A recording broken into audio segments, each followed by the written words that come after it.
RR Studio fanai.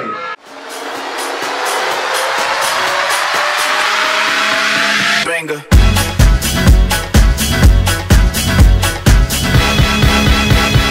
O, sveiki, su jumis Dainas Ryčka ir čia yra Pasigamink pats. Šiandien turiu tokį nuostabų svečią, kuris grįžo iš toli ir jis apsilankė mano virtuvėje ir aš pristatau jums Evaldas, paplojam! O, čia jau rimta bus, Tai va, Evaldai, ką tu darai čia pas mane? Dėl ko tu čia esi? Esu su misija perduoti mano draugo duotą receptą tau ir tavo publikai. Ir koks tas receptas, jeigu ne paslaptis? Tai yra naminiai krepai. Taigi, ar tu pasiruošęs man parodyti šitą nuostabų receptą? Žinoma, pradėkim. Šitam receptui reikės kvietinių miltų, cukraus, druskos, bolonezi padažo, grietinėlės, raudonėlio, petražolių, mielių, dešros ir sūrio. Iš tikrųjų, derinukas yra labai paprastas. Pasiemi bliūdą. Dabar dėsime pusę, nežinau, kaip tas šaukštas vadinas, pusę šaukšto cukraus. Dedame druskos pusę didelio šaukšto. Toliau seka 3 puodukai miltų. Ir galiausiai pilame vandenį. Taigi, kai gavome šitą mišinį, tiesiog mums telieka jį sumaišyti. Pasitelkite, nusiplaukite rankas ir pradėkite darbą. Asistente, prašau pilk mielių. Ir toliau maišome.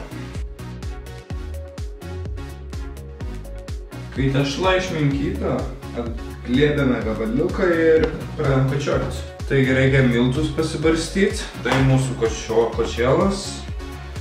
Ir stengiamės kuo ploniau iškočioti, tai yra, kad gautųsi ploni blynai.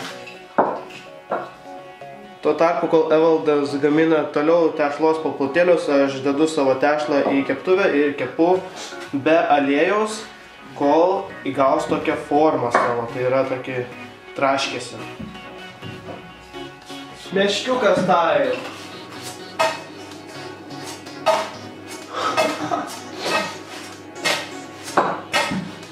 Ant žemės išmestų. Na va, gauname va tokį paplotėlį, kuris yra apkepęs iš abiejų pusių ir galėsime ant jo dėti savo kitus ingredientus.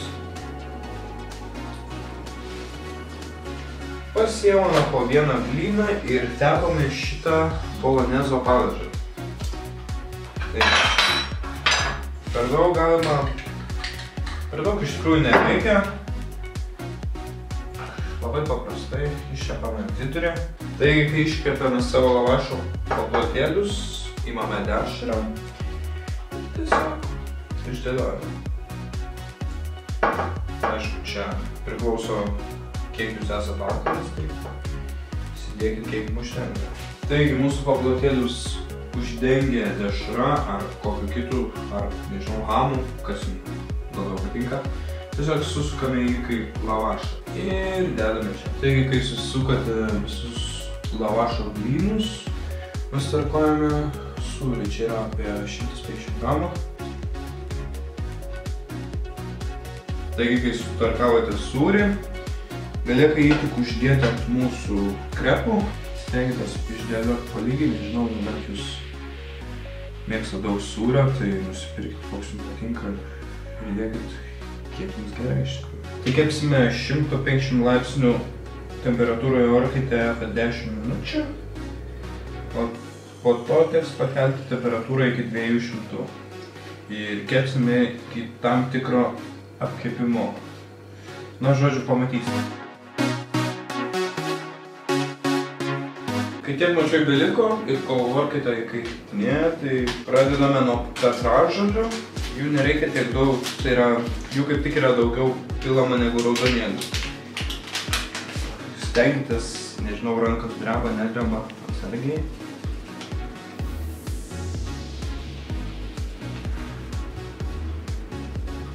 Ir galiausiai raudonėliai. Jų reikia tiesiog šiek tiek mažiau.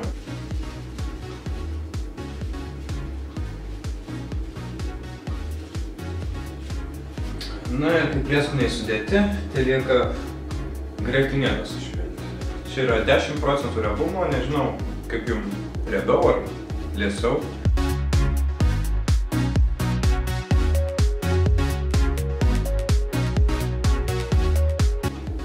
Irgi grietinėlės pilkite tiek, kiek jums patinka. Ir galiausiai kūrinys paruoštas, tai lieka iškepti. Dėti orkaitę.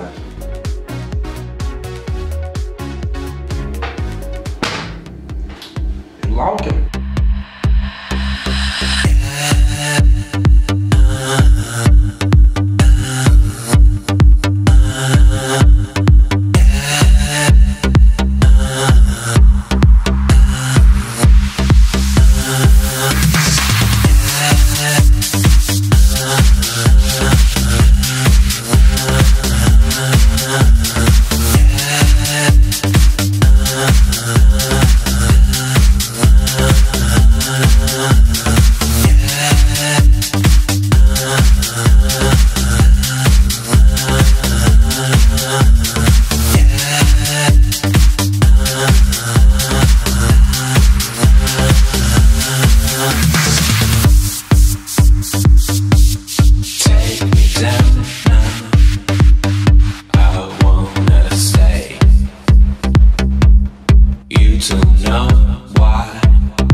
Keliam temperatūrą. 200.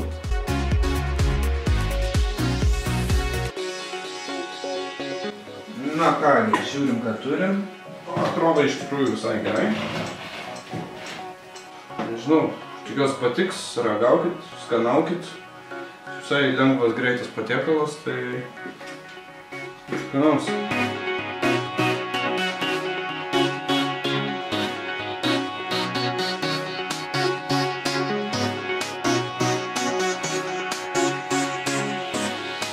Na kągi, tikiuosi jums patiko šitas nuostabus receptas. Su jumis buvo nuostabus mūsų svečias Efka, Evaldas, ir šiandien mes atsveikinsime ir pasakysime, ko nesakėme dar. Ogi, tau tiksi laikas. Ogi subscribe, comment, like, share. Ir žiūrim kitus video. Tad susitiksime greitų metu, laukite mano video, o tuo tarpu eikite pavalgyti ar pašokti meškučio šokį. Iki! Skanaus!